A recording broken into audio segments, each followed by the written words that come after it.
Welcome to my channel aianrwithhenakitchen। বন্ধুরা, বাটা মাছ গরম গরম ভাতের সাথে জাস্ট অসাধারণ লাগে খেতে। তাই তো আজকে আমি আপনাদের মাঝে শেয়ার করার জন্য নিয়ে চলে এসেছি বাটা মাছের রেসিপি। তাহলে চলুন বন্ধুরা, দেখে নিই আজকের এই রেসিপিটি। বাটা মাছের ঝোল রান্না করার জন্য এখানে আমি বাটা মাছগুলো ভালো করে ধুয়ে নিয়েছি। এবার আমি এর মধ্যে দিয়ে দেব লবণ, হলুদ। এবারে ভালো করে মেখে নেব। মেখে নেওয়া হয়ে গেছে। মাছগুলোকে ভাজার জন্য আমি প্যানের মধ্যে তেল দিয়ে দিয়েছিলাম। তেল গরম হয়ে গেছে, তাই এর মধ্যে আমি মাছগুলো ভেজে নেব।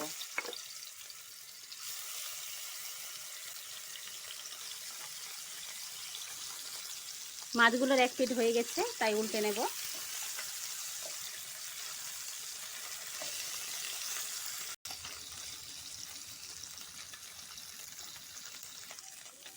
মাছগুলো ভাজা হয়ে গেছে, তাই তুলে নেব। এবার এই তেলের মধ্যে আমি আলুগুলো ভেজে নেব।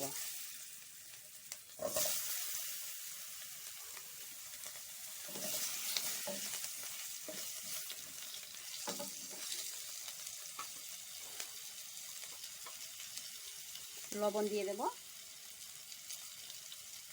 একটু হলুদ দিয়ে দিলাম।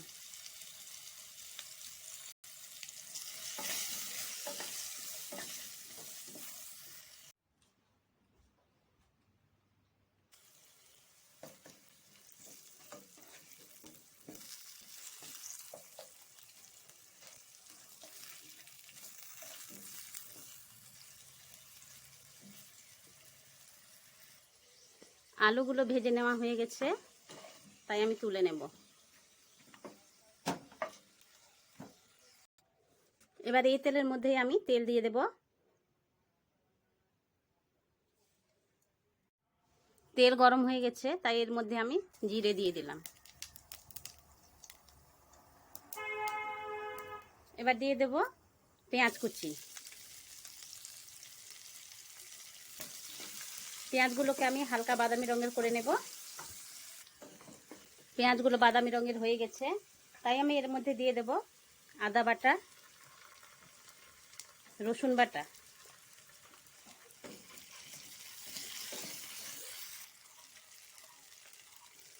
এবারে আমি দিয়ে দেব শুকনো লঙ্কা গুঁড়ো। আপনারা যে যেরকম ঝাল খেতে পছন্দ করেন সেই হিসেবে ঝাল দেবেন। পরিমাণ মতো লবণ, হলুদ, জিরে গুঁড়ো,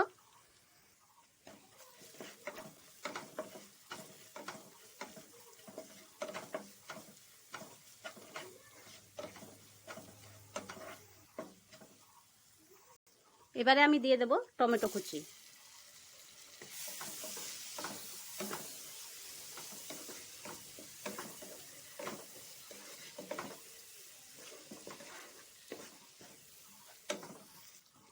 এর মধ্যে একটু জল দিয়ে টমেটোগুলো আমি কষিয়ে নেব।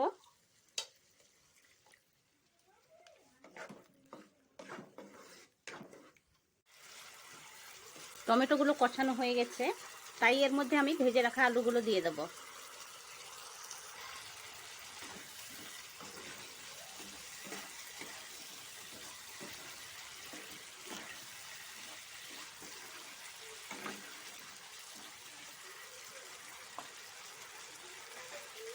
এবারে আমি ঢাকা দিয়ে দিলাম।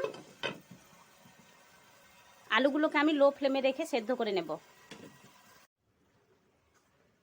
ঢাকা তুলে নিলাম।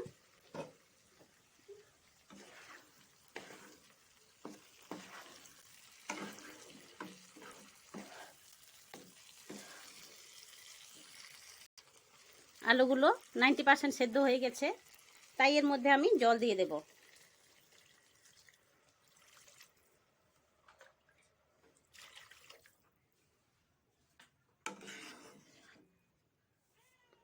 এবারে আমি গ্রেভিটাকে ফুটিয়ে নেব। ওদিকে যতক্ষণ গ্রেভি ফুটছে ততক্ষণ আমি একটা বাটির মধ্যে জল নিয়ে নিলাম। এর মধ্যে দিয়ে দিলাম 1 চামচ চালের গুঁড়ো। এখন আমি চালের গুঁড়োগুলোকে ভালো করে গুলে নেব।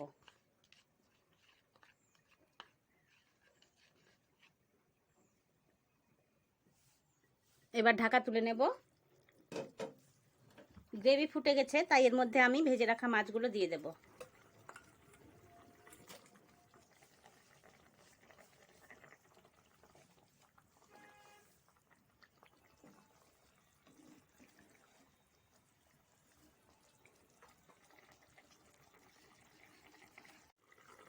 এবারে আমি এর মধ্যে দিয়ে দেব গুলে রাখা চালের গুঁড়োগুলো।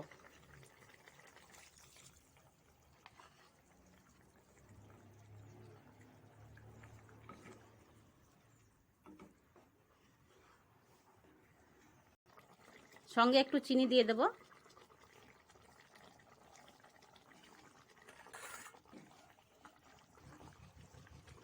এবারে আমি 2 মিনিট ঢাকা দিয়ে রান্না করে নেব।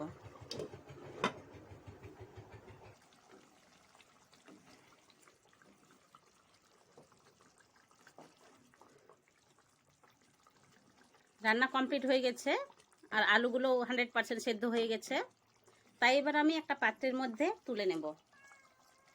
রেডি হয়ে গেছে বাটা মাছের রেসিপি। আজকের এই রেসিপিটি আপনাদের কেমন লেগেছে? যদি ভালো লেগে থাকে তাহলে লাইক, কমেন্ট ও শেয়ার করে দেবেন। যে নতুন বন্ধুরা আমার চ্যানেলটিকে সাবস্ক্রাইব করেননি তাদের কাছে অনুরোধ রইল চ্যানেলটিকে সাবস্ক্রাইব করার জন্য।